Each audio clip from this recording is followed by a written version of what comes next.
বালুরঘাটের বুকে ৯৬ বছর ধরে হয়ে আসা একটি ভিন্ন রকম কালী পুজো শ্রী শ্রী পঞ্চমুখী কালীমাতার পুজো এই বছরও ৩রা এপ্রিল অনুষ্ঠিত হতে চলেছে।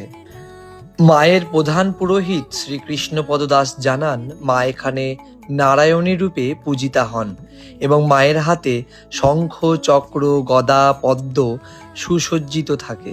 আগামীকাল মহা আড়ম্বরে বালুরঘাট গৌড়ীয় মঠের উল্টো দিকে মা পূজিত হতে চলেছেন। আমার নাম, আমি প্রধান পুরোহিত মন্দিরের। আমার নাম কৃষ্ণপদ দাস। এই মায়ের 19শে চৈত্র স্থাপিত প্রতিষ্ঠা দিবস উপলক্ষে এই মায়ের পূজা হয়। এই পূজা এবার 96তম বছরে হবে। এবার পূজা হলে 96 বছর পূজা হবে।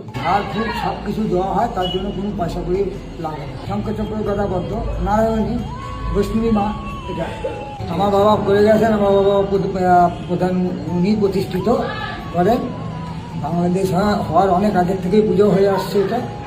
এবার 96তম বছরে পদার্পণ করবে এবার পূজা হলে।